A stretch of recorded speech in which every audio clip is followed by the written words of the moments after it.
Good afternoon, students. Welcome to the fourth lecture on embedded system design course. So, in the first lecture, we have discussed about what we have syllabus in embedded system design, and in the second lecture, we have seen about the basic definition of an embedded system and how it is different from general computing systems, as well the history of embedded system, and also we tried to classify the embedded system based on some categories. And in the third lecture, we have seen about the major application areas of embedded systems, next purpose of embedded systems. And in this lecture, we'll be studying about the characteristics of embedded systems as well the quality attributes of embedded systems. So in the earlier lecture also, we discussed of characteristics of embedded system, but we'll try to recap that once again and we'll move on to the quality attributes of the embedded system. So coming to the characteristics of embedded systems. So each embedded system may possess some set of characteristics so which are unique to it. That means the characteristics which are specific to an washing machine may not be same with the microwave oven, or it may not same with the television. So like that the characteristics to a particular embedded system may be specific to them, and uh, it may not be common to every embedded system. So coming to the first characteristic, they are application specific and domain specific. So as we have discussed earlier also, the embedded systems are mainly application oriented. That means it will be performing a particular type of application or particular type of function, and they are not meant for doing the multiple varieties of tasks. So that we can say that embedded system is application and domain specific. And coming to the second one, that is reactive and real time. So reactive means it need to respond in a immediately, and also it real time means so as the time passes it need to give the response. So generally real time means so within no time delay it should give the response. That means whenever it gets some request, then immediately it should give that request. Then we call it as the real time. So if we consider the example which we took in the earlier lecture, that is air conditioner.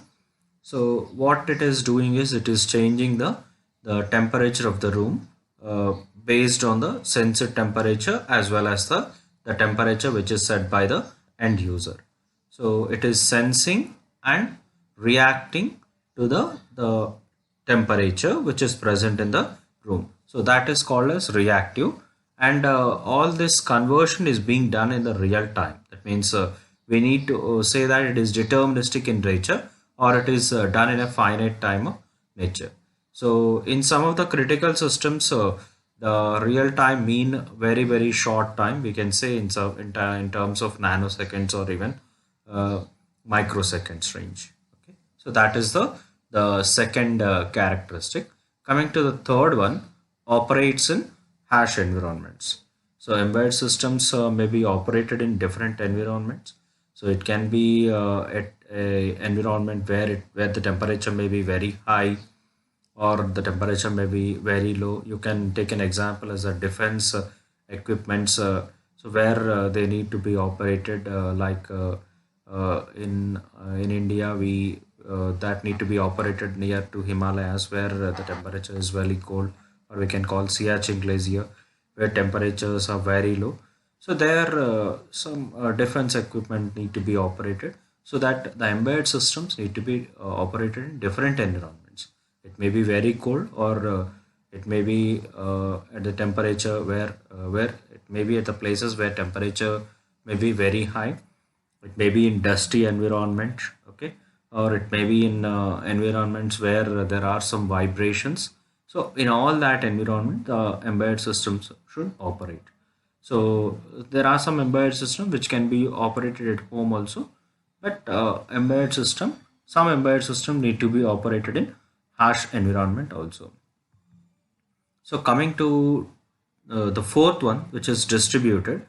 So this distributed means in the earlier lecture we discussed that distributed means the data, if the embedded system is dealing with data, so data may be collected at one place and data may be sent to another place, and there it may be processed or it may be represented some other place, so like that. But the distributed can have a different meaning also. Suppose if we consider a example as an ATM machine, so where there are different tasks need to be done, that are distributed in nature. So we can say that so whenever we need to we need to take money from an ATM. So first thing is to we need to insert the card. Then there will be a card reader which will read the card, and based on that inputs, it will be sending control to the some dispensing unit where we can say currency counter will be there. It will count the notes and it will send the notes out, and there will be one more unit where it can give the printout of the whatever the transaction we have done. So there are different units like card reader, currency counter, and the printer. So all these are distributed in nature. They are not centralized in nature, but the work which it need to do, we can say in a whole it is an ATM machine, but the tasks are distributed. So that is distributed nature of an, or we can say characteristics of an embedded system. Next, small size and weight. So small size and weight means generally when we are purchasing a mobile, we always try to see that its weight is very less. But we not prefer small size. Why? Because these days the people are trying to have more screen size so that there will be a clarity in viewing the videos and all that. Okay, but generally we try to prefer small size and weight for the purpose of easily handling it, or we can say easily carrying it, or we can say portable. For that purpose we need to have a smaller sized and less weight embedded system. And next, coming to the last one, we have power concerns.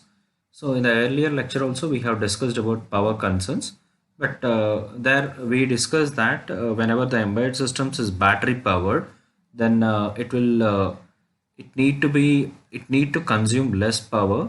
So what it need to do is it need to use the power management levels uh, by the processor, so that it will consume less power, and it can have more battery life.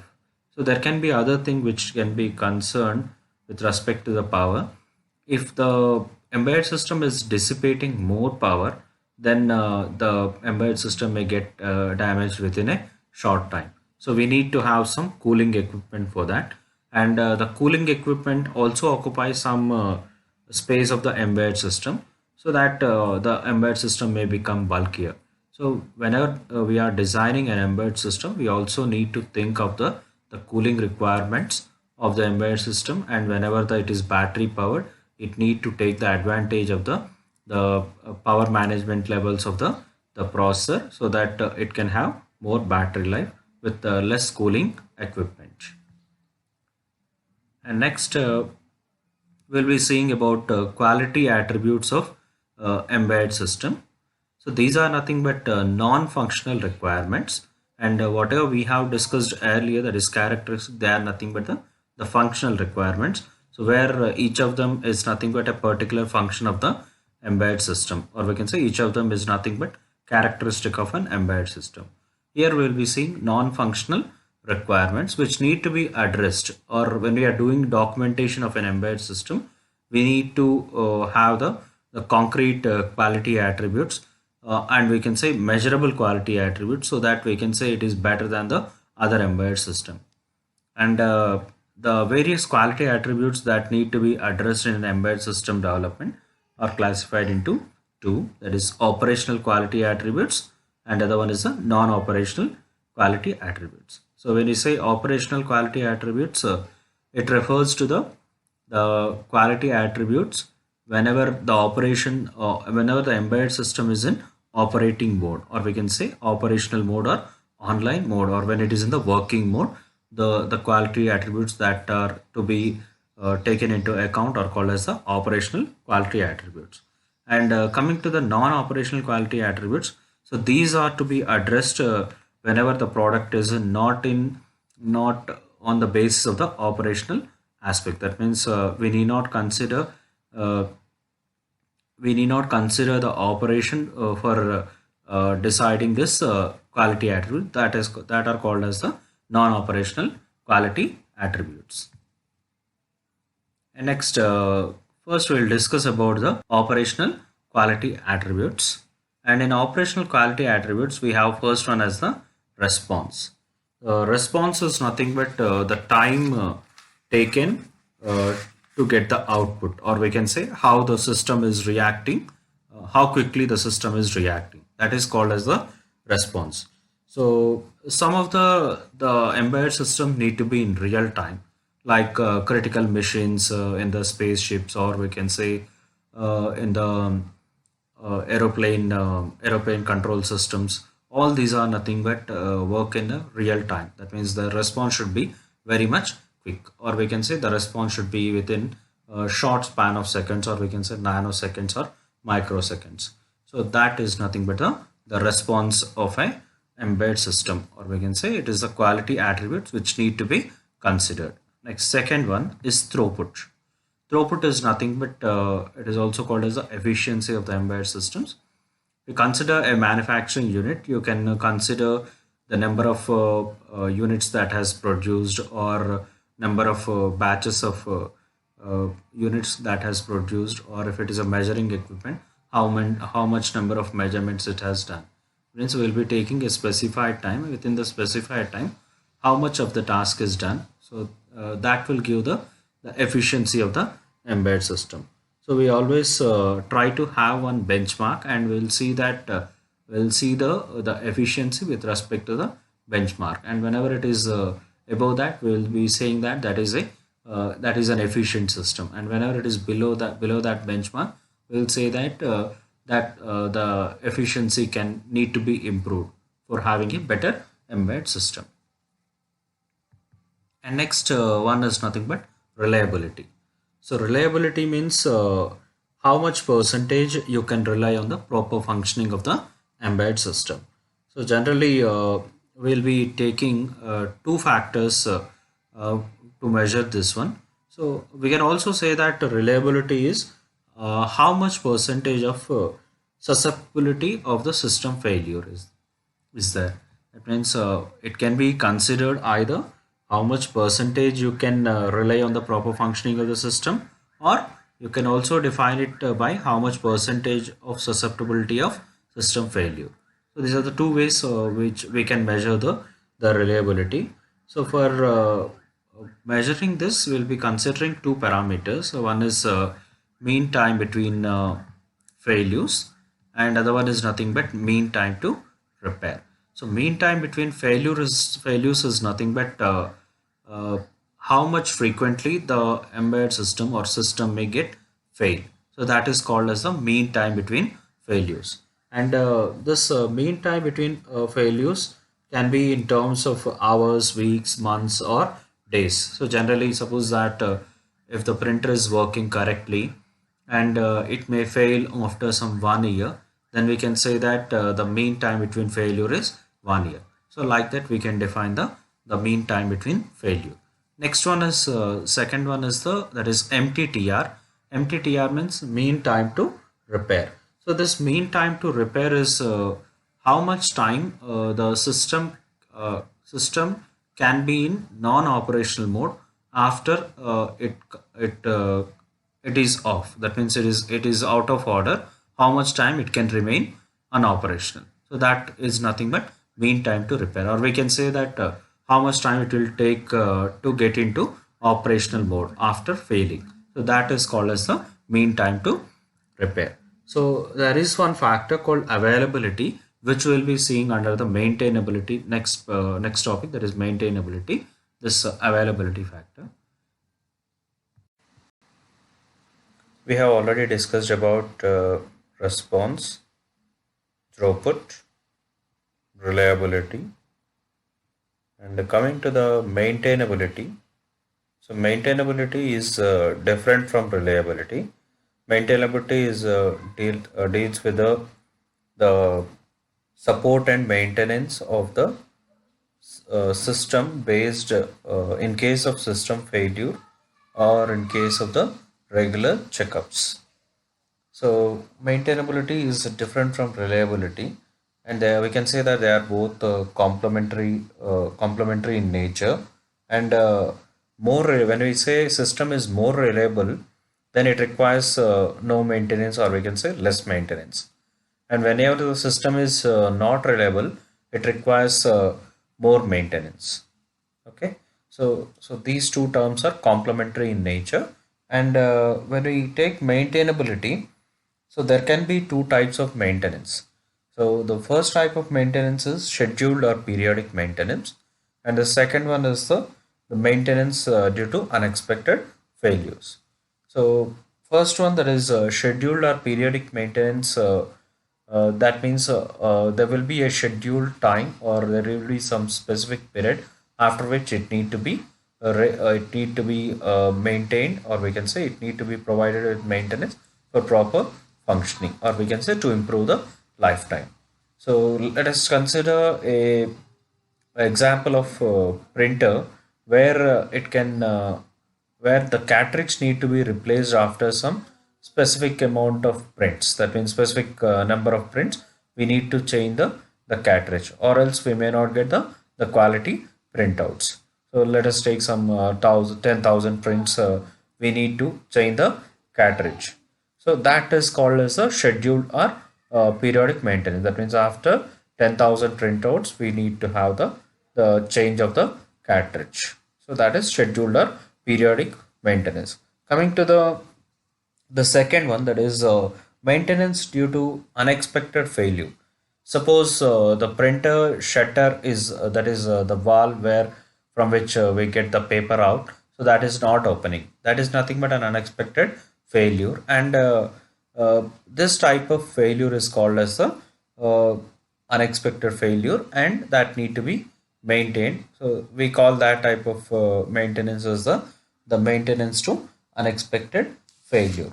So generally, the scheduled and periodic maintenance are expected, so that we'll be doing that regularly. But the other one is nothing but due to unexpected failure. These are not expected, so that we need to take care that the system is available after the either the schedule or the unexpected failure. The system should be available within short time. So the time we can consider here whatever the availability as the factor of whatever MTBF and MTTR which we have discussed earlier. So MTTR is nothing but mean time to repair, and MTBF is nothing but mean time to failure. So due to the both type of maintenance, either due to the scheduled or periodic maintenance, and other one is maintenance due to unexpected failure, the system may not be available. And we can consider the availability of the system by the two factors, that is MTBF and MTTR. The expression for this is availability is equal to MTBF by MTBF plus MTTR. So it is the ratio of mean time between failure by mean time between failure plus mean time to repair. This gives the maintainability of the system, or we can say embedded system. And next one is nothing but security. So security is nothing but it deals with the data security of an embedded system. So when you are considering security with respect to data, so we need to think of the three parameters, that is confidentiality, integrity, and availability. Okay. The confidentiality deals with the protection of data and application from unauthorized disclosure. That means it should not be disclosed to the unauthorized persons. So that is called as the data confidentiality. And other one is integrity. It deals with the protection of data and application from modification. That means unauthorized person should not be able to modify the data. That is called as the integrity of the data integrity, and other one is nothing but availability. So availability means the it is protection of data and application from unauthorized users. So first one is nothing but confidentiality. It is nothing but the a disclosure of the data to unauthorized person should not be there, and second one is nothing but unauthorized modification should not be there, which is called as the integrity, and other one is nothing but the unauthorized usage of the data, that is nothing but availability. So these three things are important with respect to the data security. And suppose that there may not be suppose that some of the users need to be given some rights to modify the data. So we need to be specific about for which persons we are giving the rights, that is to modify the data or to have the data only read only. So that modifications we need to think of when we are designing an embedded systems. And next one we have the safety. So safety is concerned with the physical protection whenever the system fails. Security and safety are different. Why? Because security is nothing but with respect to the data of the embedded system, and safety is nothing but it is nothing but the physical damage due to the failure of the system. So suppose that uh, it may cause some radioactive emissions. Some of the embedded systems which may be used in the nuclear plants so may have some radioactive or hazardous materials, or we can say pollution. So this we need to think of when we are designing an embedded system. And whenever we are using some physical equipment, that is if an embedded system is a physical use a physical equipment, so whenever it fails, it should not cause damage to the the persons, or we can say to the property, or we should try to keep the loss of the person and the property to be minimal when we are designing the embedded system. So this is about the operational quality attributes. First one is the response, how quickly the system will be responding uh, to changes in the inputs, that is called as a response. Next, throughput is nothing but efficiency of the system, and in within how much time the output within how much time the number of units, that is within a specified time how many number of units are being produced if it is a manufacturing unit. So that will decide the efficiency of the embedded system.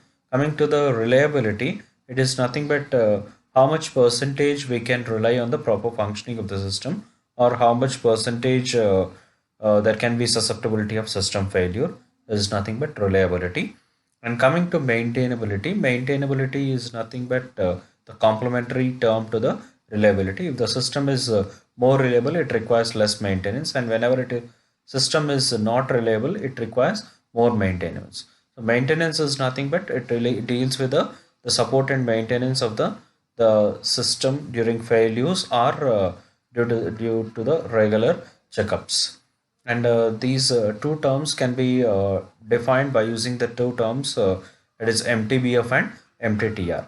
And coming to the next one, we have security. So where it deals with the data confidentiality, integrity, and the availability of the data.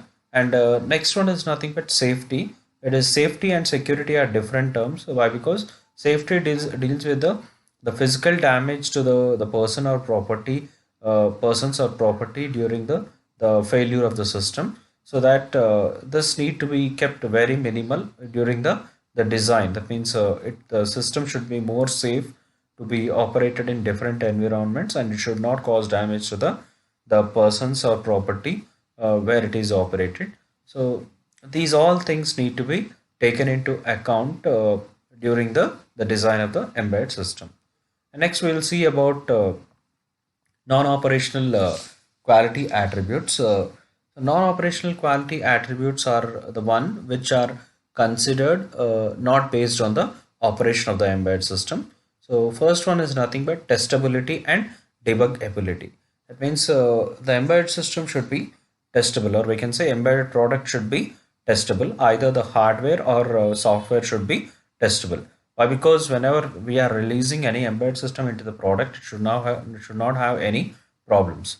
So if at all it is able to be tested, then we can get the when we can find out the errors and we can correct it, so that it should be testable. Another one is nothing but debug ability. It is mainly it mainly deals with the software part, where there can be bugs in the software, so that can be debugged. That means we should be able to find that bugs in the software before releasing to the market itself. So that is called as the testability and debug ability. And next one we have evolvability. So evolvability deals with the upgradation of the system, upgradation of the hardware or software of the embedded system. Suppose that if the system is not upgradable, then we can say that it is not having evolvability. So generally we try to prefer to have the embedded system which can be upgraded. Why? Because there can be some technological changes, or there can be uh, some hardware changes. So all these upgrades should be taken by the system. Only then we can say that the system is evolvable. Next, portability. So portability does not mean with the small size and weight which we have considered with respect to the characteristics of the embedded system. Portable means it should work on different systems. Suppose that we consider the code which is written for the embedded system, so which is using Windows OS. If we are bringing that code to the Linux OS, it may not work. So then we can say that it is the code is not portable, or the embedded system firmware is not portable. So we should always try to see that the code is portable, so that it can work on different platforms. So generally, the if we take an example of Microsoft Visual C++, so it may not work on a Linux or other types of systems. But if we consider Java type of Java language, or some other programming languages, some are portable, which are portable in nature, that can work on Microsoft Windows systems or Linux systems, or any type of OS systems. So we should always try to build the operating system or firmware of the embedded system with some portable languages, so that they can be ported to different systems. Next one is time to market and time to prototype. So generally, whenever we are designing an embedded system, so we should first study the product and study the market as well as the product. That means what are different products in the market, and what are the technologies they are using, and what can be the improvement we can do on the product. So for we need to design that, and we need to build a prototype. So prototype is very important. Why? Because if at all the product fails also, there may not be much problem. But if we build a final product, and we try to market, and it fails during the operation, then it may cause huge loss to the company. So better approach is to have the prototype, and we need to check the prototype whether it is able to get on all the tests, and then we can prepare the final product based on the results we get from the prototype, and we can market it. So that will take some time for building the prototype, and bringing the final product to the market. That will take some time. So we should prefer the components, that is the embedded systems, or we can say the boards, like component off the shelf components, or cards, we can say in simple cards, or reconfigurable systems. Those can be used for prototyping, so that they will take less time to build the prototype systems. And next we can just check that, and go to the final product that can be marketed. And So the next one is the per unit cost and total cost. So before deciding the cost of the embedded product, first market research need to be done, and the proper placement of the cost of the unit, that is embedded product unit, is a crucial factor, or else it may lead to failure of the product, or we can say it may not earn revenue for the product. So it initially the cost will be higher whenever it is in launching stage. The cost which is incurred by the manufacturer plus some margin of profit need to be taken, and later the profit will be increasing based on the increase in the sales, and later there will be a it will reach to the maximum stage, and after that it will start falling. So this total cycle of the product can be called as the product life cycle. So we'll also go through that product life cycle, and later we'll see one example related to an embedded system. So these are the non-operational quality attributes. First is testability and debuggability. That means an embedded product should be able to be tested to finding if there are any errors or bugs, and before going into the market they can be corrected and sent, and they can be into the market. And next, evaluability is nothing but, so they should be able to be upgradable. The embedded system need to be upgradable, so that feature, if that is present in an embedded system, then we can call that that is evolvable. And portability means it should work on different systems. So there should not be incompatibility with the different systems. Why? Because some of the languages by which the program has been written for the embedded system may not work on the other system. So that the embedded system may not be portable in that case. So the embedded product should be portable in nature, so that it can work on different systems. And next, time to prototype and market means, so before bringing the final product to the market, so it need to be prototyped first, and then that need to be researched well, and if there are any faults that need to be corrected, and then final product to be made, and that can be released into the market. So prototyping is a better approach. Why? Because uh, it will take lesser time to repair a prototype by using some COTS, commercial off-the-shelf components, or reusable, reconfigurable process, and that so that we can find if there are any faults, you can make it correct and make the final product and release it into the market.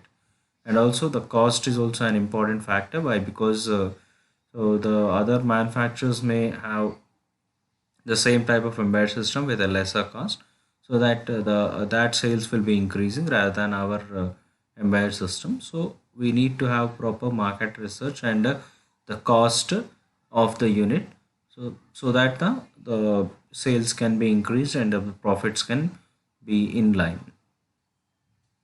Next, coming to the product life cycle, as I told earlier, the initial phase is nothing but the product development phase. So in which the cost will be more. Why? Because so we'll be developing the embedded system in that phase, and there will not be any revenue during that phase. And coming to the product introduction, that is the next stage. It is product introduction, where the product is introduced into the market. So where the unit cost will be a bit little high. Why? Because as it is the initial phase, the cost incurred in developing the product or manufacturing the product may be high with a little margin, and the profit in this stage, will be less. Why? Because the sales also will be less. Uh, as it is new to the market, the sales also may be less, and due to that, profit also may be less. And next, the next phase is nothing but growth phase. So where the product sales will be start rising, and as well due to this, the cost which is needed for developing the product will start declining, and the profit also will start rising. And next one is nothing but product maturity. So where the product sales will reach to a peak stage, and the unit cost will be decreasing, and then profit also will be declining. uh, Profit will be declining in a slower manner. And the last stage is nothing but product retirement. So where the product sales start declining, as well the unit cost also declines, and as well profit also declines. Okay, so this is the curve. This is the graph which is representing revenue versus time with respect to the different phases. There is product development, product introduction, growth, product maturity, and product retirement. Okay, and next, the product retirement may be due to different things. It may be due to the technology backlog, and the other products may come into market which are very much cheaper, and which have more capabilities. So that also may be a reason for the product retirement.